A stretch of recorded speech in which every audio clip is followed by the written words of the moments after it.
나이가 쉰을 넘어서면 아이를 아무리 귀여워해도 아래에 나올 4가지 일은 함부로 거들지 않는 편이 좋다고들 합니다. 살아가는 길에는 소중한 것들이 참으로 많지만 한 집안이 주고받는 따스함은 그 중에서도 참으로 귀한 보물이라고 생각합니다. 사람 사는 마당에서 무수히 많은 이들이 스쳐가는데 끝까지 동무가 되어주는 사람은 얼마나 될까요? 서로 깊이 마음을 나누는 이는 얼마나 될까요? 그리고 평생을 함께하고 부부로 이어지는 인연은 얼마나 될까요? 예로부터 사람들은 말했습니다. 인연이 없으면 멀리 떨어져 있어도 못 만나고 인연이 있으면 눈앞에 있어도 만나게 된다라는 뜻의 이야기를 하곤 했지요.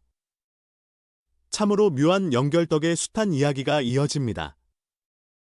하지만 따뜻하고 평온한 집안이 자리 잡고 이어지려면 누구 한 사람이 전부 짊어져서는 안 됩니다. 집안은 한 사람이 모든 짐을 떠안는 곳이 아니고 어버이가 모든 걸 떠안아야 하는 자리도 아니지요. 나이가 들고 늙어갈수록 집안의 중심은 조금씩 달라지고 어버이로서 때로는 손을 놓고 아이들이 스스로 자라날 틈을 마련해 주어야 합니다. 그리고 앞으로 말할 4가지에 대해서는 거리를 두는 법을 배워야 합니다. 모든 일에는 알맞음이 있고 그래야 삶이 더욱 잔잔하고 마음이 고요해진다고들 합니다. 처음으로 살펴볼 일은 아이 집안일을 대신하고 집안일 돕는 이가 되어버리는 것입니다.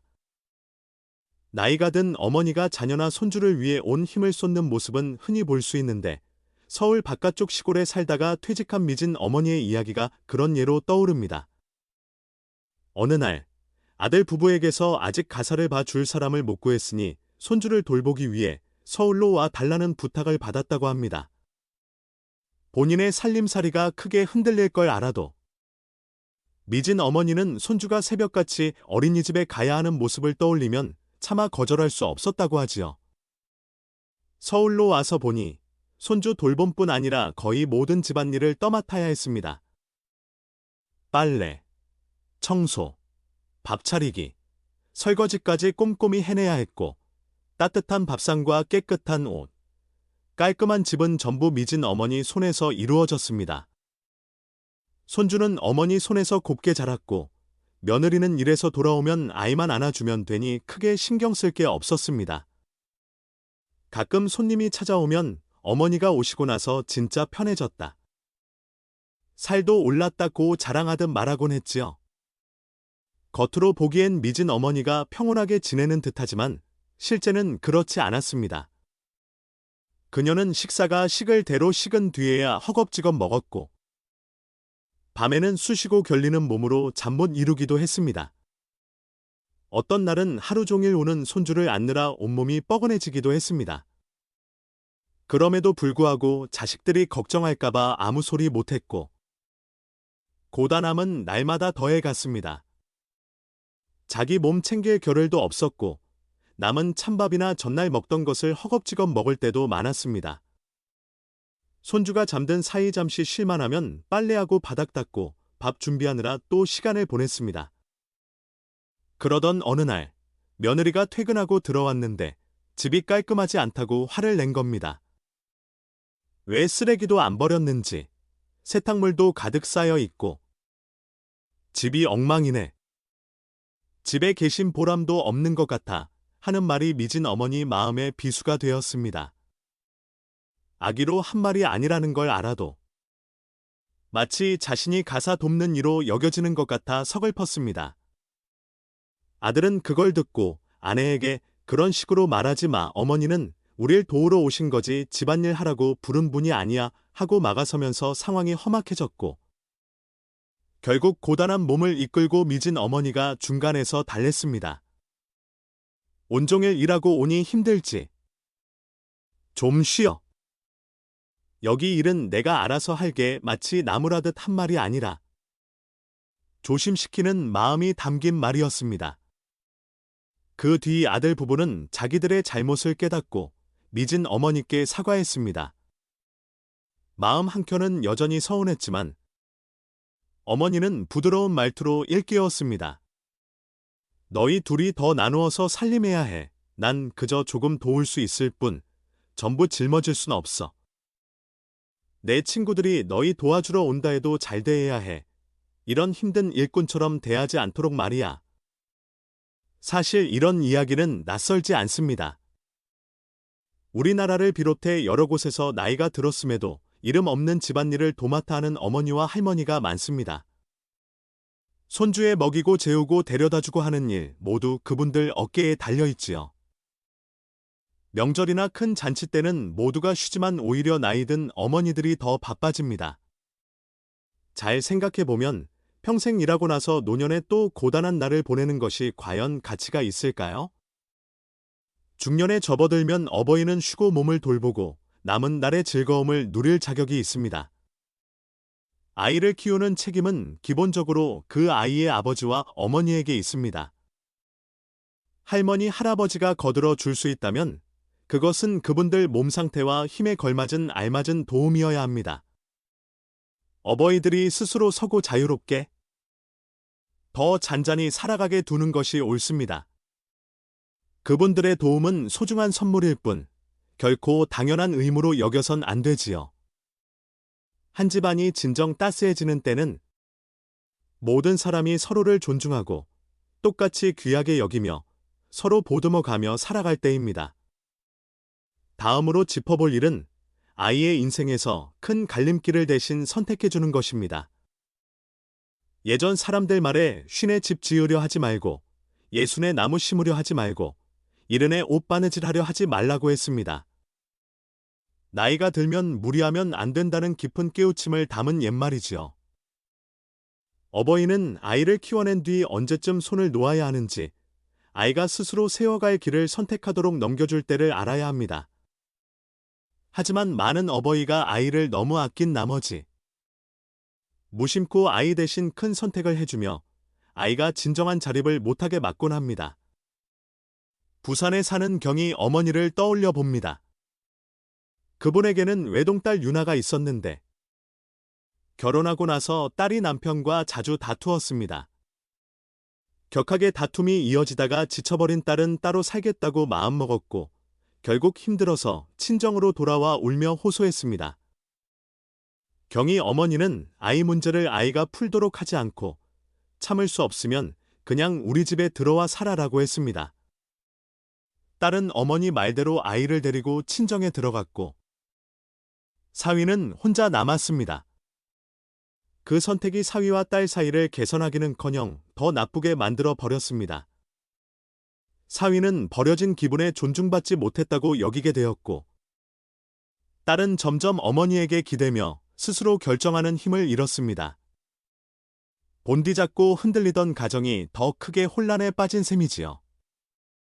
이 이야기는 때로는 자녀가 인생의 중요한 선택을 할 때 어버이가 물러나야 함을 보여줍니다. 결혼하든 일자리를 고르든 집을 사든 아이를 키우든 본인이 책임지고 정하도록 두는 것이 맞습니다. 스스로 인생의 책임을 지는 과정을 거쳐야 아이가 참된 성장을 한다고 할 수 있습니다.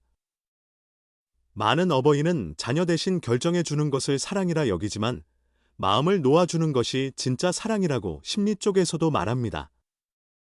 어버이가 자녀에게 선택권을 줄 때 자녀는 존중받고 있다고 느끼며 나아가 홀로 서고 문제를 헤쳐나가는 법을 익힙니다.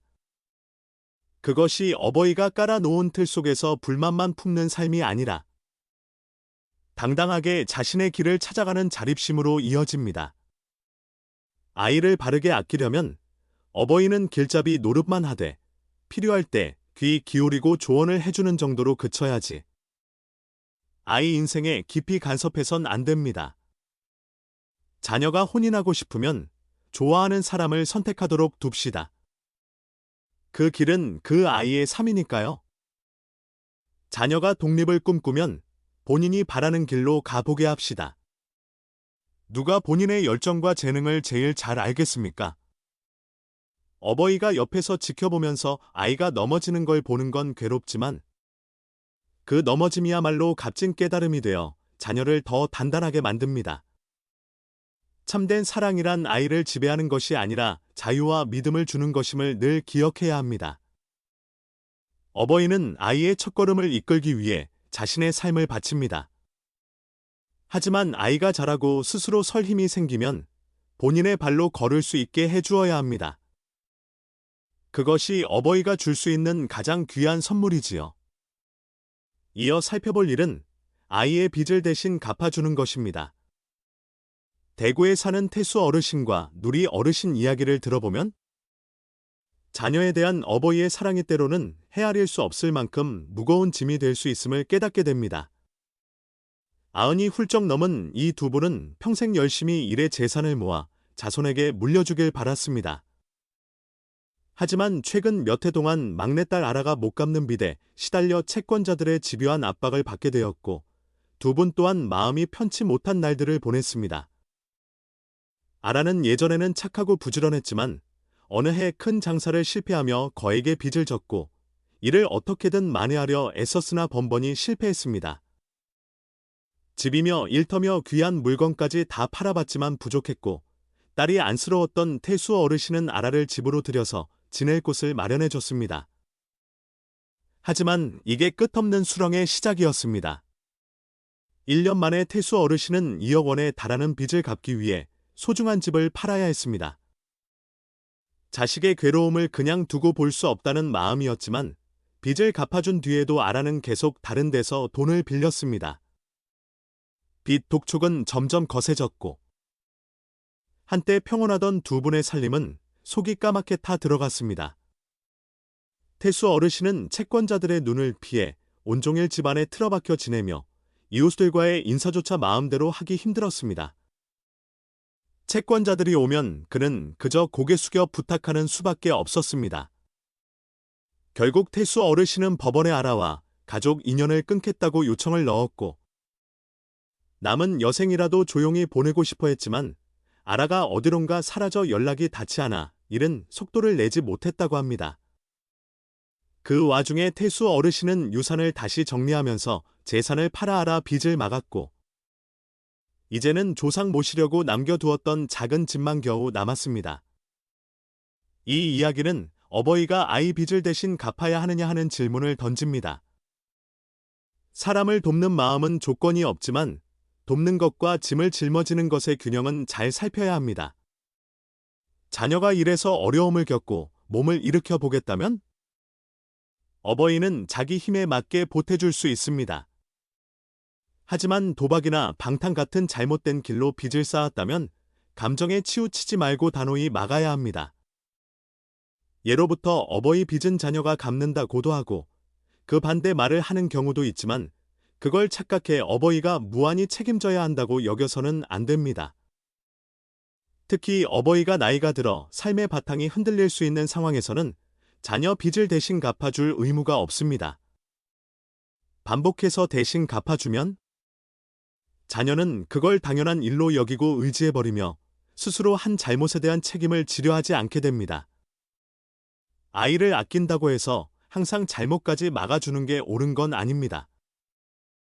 가장 좋은 도움은 어버이가 가진 전부를 털어 빚을 대신 갚는 게 아니라 자녀 스스로 삶에 책임지는 법을 익히게 하는 것입니다.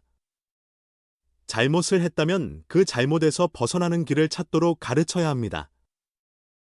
언제나 뒤에서 막아줄 어버이가 있는 게 아니라는 걸 알게 해야 합니다. 어버이 스스로도 나이 들어서 자신을 지킬 살림 기반을 간직해야 합니다. 제대로 된 사랑은 아이를 자라게 할 뿐 아니라 어버이 자신의 평온도 지킵니다. 자녀가 저지른 결과는 그들 스스로 맞닥뜨리게 하도록 둡시다. 그래야 아이가 한층 자라고 똑같은 실수를 되풀이하지 않게 될 것입니다. 마지막으로 짚어볼 일은 자녀의 잘못을 덮어주는 것입니다. 우리나라에서도 집안에서의 가르침은 사람됨을 키우는데 늘 중요했습니다. 그렇지만 아낀다는 이유로 자녀의 실수를 감춰주는 것이 참된 사랑은 아닙니다. 어버이는 아이가 본인의 행동에 책임을 지도록 이끌어야 하고 그 과정에서 스스로 서는 법을 배우게 해야 하지요. 옛날 글에서 자주 언급되는 일화 가운데 경주 근처에서 기름 장사를 하던 어느 집안의 일이 떠오릅니다. 어느 날 그 집안 자식이 우연히 시골 절 부근에서 은전이 가득 든 주머니를 주웠다고 합니다. 평소에 보지 못했던 큰돈이라 그 아이는 몹시 들떴습니다. 집에 돌아와 어머니께 그 사실을 알리자 어머니는 오히려 우리 것이 아닌 돈은 분명 화를 부른다. 욕심에 눈멀어 옳고 그름을 잊어선 안 된다라며 타이르셨고 아이는 그 은전을 주인에게 돌려주었습니다. 그 덕에 마음이 편안해졌을 뿐 아니라 이웃들에게도 믿음직한 아이로 여겨졌다지요. 만약 이 어머니가 돈을 숨기라고 했다면 이웃의 믿음을 잃고 아이 마음에 탐욕을 심어주는 꼴이 되었을 겁니다. 우리 동네에서도 예로부터 바르다, 착하다 하는 아름다운 가치를 소중히 여겨왔습니다. 어버이가 아이의 실수를 덮어주는 것은 이 가치와 어긋날 뿐 아니라 아이로 하여금 자기 행동의 결과를 깨닫지 못하게 만듭니다. 자연을 보면 하늘을 가장 힘차게 나는 독수리도 자기 새끼에게 스스로 날개짓하는 법을 가르칩니다. 둥지에서 떨어지는 아픔을 겪으면서 강인한 날갯짓을 얻게 되지요. 마찬가지로 어버이는 자녀가 어려움을 맞닥뜨리고 실수를 바로잡는 법을 배우게 해야 합니다. 나이가 어릴 때부터 조금씩 책임을 지도록 가르쳐야 제 힘으로 서는 버릇이 몸에 뵐 수 있습니다. 우리 동네에선 대개 아이에게 학교를 혼자 다니게 하거나 집안일을 맡기거나 잘못이 있으면 스스로 잘못했다고 말하도록 독려하곤 합니다. 이런 실제 체험이 아이의 자립심을 길러줄 뿐 아니라 책임감도 자라게 하지요. 유명한 옛 노랫말에도 어머니는 여기까지 데려다 줄 수 있지만 나머지 길은 내 발로 걸어야 한다라는 뜻이 담겨 있습니다. 나이 들수록 어버이는 늙어가고 자녀는 자라서 더 넓은 세상을 맞이하게 됩니다.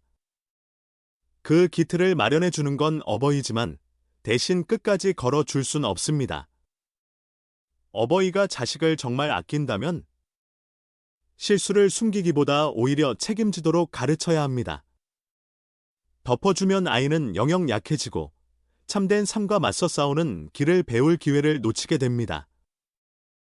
세월은 강물처럼 쉬지 않고 흐릅니다. 어버이는 잠시 아이와 함께 걷지만 아이가 스스로 성숙해가는 것이 무엇보다 중요합니다. 여러분이 주는 사랑을 자녀가 더 큰 세상으로 날아오르는 바람이 되게 해주시길 바랍니다. 사람들은 흔히 봄에 씨를 뿌리면 가을에 풍성한 열매를 거둔다고 말합니다. 그만큼 온갖 결실은 땀과 애씀으로 얻어지며 누군가 대신 누릴 수는 없다는 뜻이 깃들어 있습니다. 한 집안의 화목도 마찬가지입니다. 따뜻하고 만족스러운 한 집안을 이루려면 식구 모두가 사랑과 맡음, 그리고 서로 마음을 헤아리는 씨앗을 함께 뿌려야 합니다. 노력 없이 저절로 행복이 찾아오길 바라면 그 행복은 헛된 꿈처럼 오래가지 못합니다.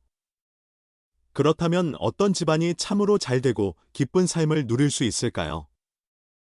오랜 세월 동안 흔들리지 않는 따뜻한 집안을 만들려면 무엇이 중요한지 좀 더 짚어보고 싶습니다.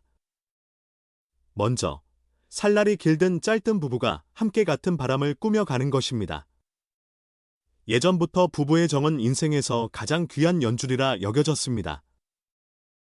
우리나라 옛 이야기 중에서도 남편이 집안을 일으키려 다른 지역으로 떠났다가 해적에게 붙잡혀 거의 20년이나 돌아오지 못했는데 아내는 그동안 혼자 아이를 키우며 밤낮으로 남편을 기다렸고 끝내 두 사람이 만나 한 집안을 다시 일으켰다는 이야기도 있습니다.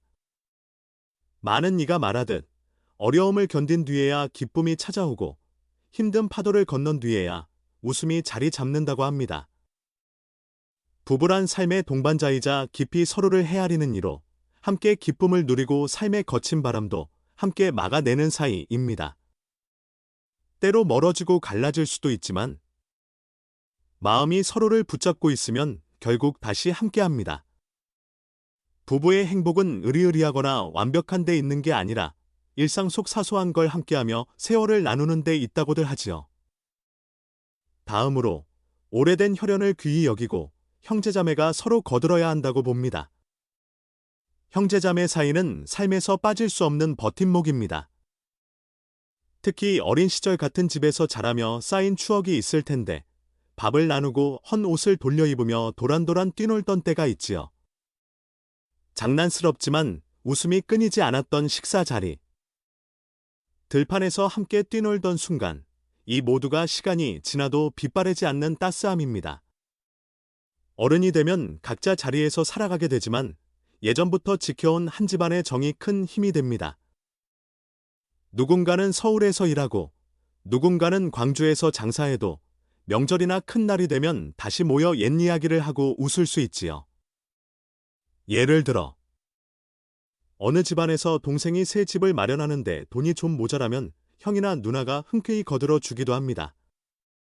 반대로 형제 중 누군가의 아이가 내 집 가까운 곳에서 학교를 다닌다면 내가 기쁜 마음으로 아이를 재워주고 돌봐주기도 합니다. 이런 자그마한 행동들이 그들 사이의 끈을 더 단단하게 만들어주지요. 손등과 손바닥 둘 다 4살이라는 말이 있듯 형제자매라는 끈은 잠시등 돌릴 수 있어도 끝내 서로를 대신할 수 없는 소중한 사이입니다. 오래된 인연을 귀히 여기고 그 아름다운 연을 이어가기 위해 손길을 아끼지 말아야 합니다. 이 끈이야말로 기쁘고 따뜻한 한 집안을 이루는 큰 바탕입니다. 삶이 우리를 멀리 데려간다 해도 한 집안의 정은 언제나 우리가 돌아갈 수 있는 포근한 울타리가 되어주니까요. 그리고 어버이가 잔잔해야 아이들은 효를 다하게 된다고 합니다. 어버이가 주위와 화목하면 반드시 그 대가가 돌아온다고들 하지요. 이것은 삶의 주고받음을 알려줄 뿐 아니라 웃음이 넘치고 충만한 집안을 키워가는 길잡이이기도 합니다. 우리 동네에서는 집안이 화목하면 봄의 뜰에 견준다고들 했습니다. 거기서 뿌린 사랑의 씨앗은 서로 어우러짐과 효라는 따스한 햇빛을 받아 꽃을 피운다고요. 만약 시어머니가 며느리를 친딸처럼 대해준다면 거리가 가시고 마음으로 맺힌 따스함이 싹 텁니다. 아무리 모진 사람이라도 진심과 포근함 앞에서는 마음이 풀리는 법이지요. 서울에서 크게 자수성가한 어떤 분이 행복이란 상으로 주어지는 게 아니라 그동안 뿌린 씨앗이 맺히는 결과다. 그리고 힘든 시련은 벌이 아니라 거둘 몫일 때가 많다라는 이야기를 한 적이 있습니다. 결혼은 높은 담 같은데 안에 있는 사람은 밖으로 나가고 싶고 밖에 있는 사람은 안으로 들어가고 싶어 한다고도 하잖아요. 하지만 잘 들여다보면 그 담은 사람을 가두기 위한 게 아니라 둘이서 서로 의지하며 책임과 사랑을 나누기 위해 세워진 울타리인 겁니다. 세상이 돌고 돌아도 집안살이는 사랑과 주고받음의 둥근 흐름 속에 놓여 있습니다. 따뜻하고 즐거운 집안을 바란다면 먼저 좋은 씨앗을 뿌려야 합니다. 주변 사람들을 진심 어린 마음으로 대할 때 마치 봄꽃이 피어나는 듯 온 집안의 기쁨과 흡족함이 피어난다는 것이지요. 주고받음이란 신비스러운 게 아니고 우리가 내보내는 행동과 말이 결국엔 돌아온다는 이치에 가깝습니다. 부드럽고 너그러운 어버이 밑에서는 아이들도 자연스레 효심 깊게 자라고 차갑고 무심한 마음을 뿌리면 고립과 쓸쓸함이 따라옵니다. 세월은 흐르고 흘러도 삶의 물결은 이어집니다. 한 물결이 다음 물결로 이어지듯 좋은 마음을 쌓는 게 최고의 길입니다. 사랑을 베풀 때 식구들은 그 온기를 느끼고 함께 단단히 이어집니다. 그것이 기쁨으로 가득 찬 한 집안을 가꾸는 열쇠입니다. 이야기의 끝에 퇴직 후에 모아둔 돈을 자녀들에게 나눠주고 스스로 요양원에 들어가기로 마음먹은 어떤 어머니 이야기를 나누고 싶습니다. 그 어머니는 경주에서 어린아이들을 가르치는 일을 하며 평생을 살았습니다. 남편과 아이들을 위해 일생을 보냈고 그 사랑은 달콤한 말이나 요란한 행위보다는 고요한 보살핌과 삶의 험한 때를 함께 이겨내는 모습으로 드러났습니다. 5년 전 아버지가 큰 병 끝에 세상을 떠나셨는데 그 슬픔은 식구들, 특히 어머니에게 큰 상처였습니다. 장례 뒤 어머니는 집 마당에 걸터앉아 아버지가 좋아했던 논 쪽을 멍하니 바라보곤 했습니다. 그 모습을 보며 저는 부모님의 사랑은 말로 표현하는 게 아니라 마치 숨 쉬듯 삶의 리듬으로 이어지는 거였구나 하고 깨달았습니다. 아버지가 떠나신 뒤 생긴 그 빈자리는 어머니 마음에 큰 구멍이 된 셈이지요. 형인 대수는 어머니가 걱정되어 아내와 함께 어머니와 한 집에 살겠다고 했습니다. 손주들과 함께 지내면 어머니의 슬픔이 나아질 거라고 생각했지만 어머니 마음속에서는 여전히 아버지와의 추억에서 헤어나지 못하는 기색이 엿보였습니다. 올해 가을, 어머니는 교단에서 정식으로 물러나셨고 얼마 지나지 않아 우리를 불러 모아 2천만 원가량 되는 그동안 모은 돈을 자식들에게 나누어 주겠다고 했습니다. 한 사람당 300만 원씩 나눠주고 남은 돈은 요양원 생활에 쓰겠다고 하셨지요. 저도, 형도 강하게 마다했습니다. 둘 다 살림이 안정됐고 어머니가 집을 떠나 요양원에 들어가는 걸 바라지 않았으니까요. 혹시 우리가 잘못해서 어머니 속을 상하게 한 건지 형은 묻기도 했습니다. 하지만 어머니는 고개를 저으며 눈물을 훔치며 말씀하셨습니다. 더는 아버지 떠나신 걸로 괴로워하거나 집안 구석구석에 남아있는 아버지 흔적을 보며 살고 싶지 않다. 5년이 지났는데도 매일 밤 울고 지내고 혼자 계시면 그 흔적이 더 짙게 남아 마음이 힘들다.